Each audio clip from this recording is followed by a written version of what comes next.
क्रम है।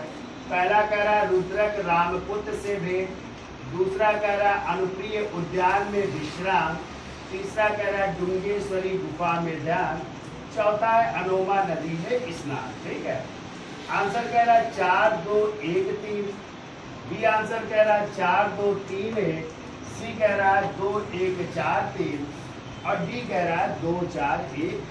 ठीक है, तो चलिए चर्चा कर लेते हैं थोड़ा सा कहानी के रूप में।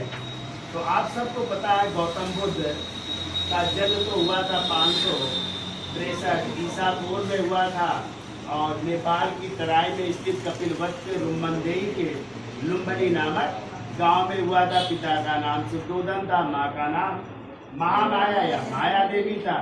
उनकी 7 जन्म के 7वें दिन ही क्या हो गई थी, मृत हो गई थी। तो उनका पालन पोषण किया था उनकी मौसी प्रजापति गौतमी। ठीक है, फिर इनका विवाह हो गया था किसके साथ, यशोधरा के साथ। यशोधरा के बहुत सारे नाम है, बिंबा, गोपा, पदकचना और समुद्र।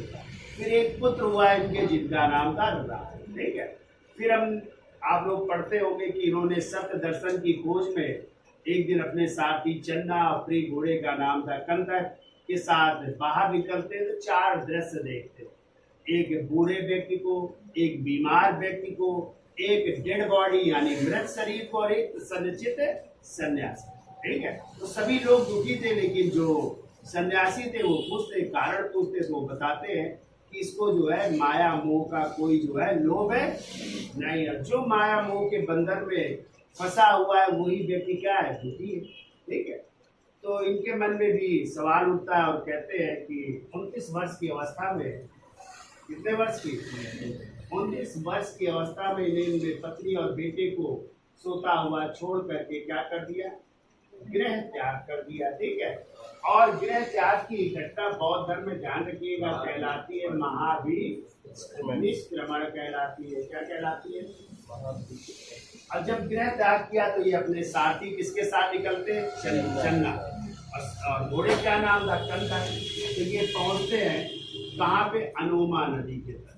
कहाँ पे, अनोमा नदी के तट पर पहुंचते, वहां पे अपने सर के बाल मुड़वाते हैं। ठीक है, और भिक्षुओं की क्या धारण करते हैं, वस्त्र धारण करते हैं और अपने साथी चन्ना से कहते हैं वापस लौट जाओ। ठीक है, तो चन्ना तो लौट जाते, लेकिन उनका जो प्रिय घोड़ा था वो इनके सदमे को बर्दाश्त नहीं कर पाता, कहते उसकी मृत्यु हो जाती। ठीक है, अब अनोमा नदी में सर के बाल मुड़वाते हैं। फिर इसके बाद जो है आगे बढ़ते हैं और आगे बढ़ने के क्रम में जो है पहुंचते हैं, ये पहले जब सर के बाल मुड़वाते हैं तो किस उद्यान में जाते हैं, अनुप्रिय उद्यान में। ठीक है, यहाँ पे कुछ दिन जो है विश्राम करते हैं और इसके बाद जाते हैं जो सांग दर्शन के आचार्य, सीधे हम चर्चा कर लें सांग दर्शन के आचार्य, और वो कौन है, पहले आलार कलाम है और आलार कलाम के बाद जाते हैं योग विद्या के गुरु।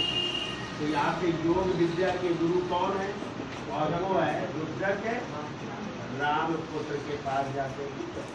और इसके बाद जो है ये कहाँ पहुँचते, उर्वेला, और उर्वेला से ये दूर है 12 किलोमीटर। कौन सी गुफा, ये डुंगेश्वरी गुफा। ठीक है, और यहाँ पे जो है ये लगभग 5 या 6 वर्ष तक क्या करते हैं, तपस्या करते हैं। ठीक है, फिर आते हैं कहाँ पे, तब बोध गया पहुँचते हैं और बोध गया में फिर ये तपस्या करते हैं और फिर 7 दिन 7 रात तपस्या के बाद 8वें दिन, और वो दिन क्या होता है, पूर्णिमा का, वैशाख पूर्णिमा का ना, उस दिन क्या प्राप्त हुआ इनको, ज्ञान की प्राप्त होती है। ठीक है, अब देखो यहाँ पे देख लो तो सर्वप्रथम कहाँ गए ये, अनोमा नदी, यानी पहला ये हो जाएगा। फिर अनुप्रिय उद्यान, दूसरे में ये आ जाएगा। फिर रुद्रक रामपुत्र से, और सबसे बाद में डुंगेश्वरी गुफा में। तो क्या हो जाएगा आंसर, 4 2 1 3। तो कौन सा मिल रहा,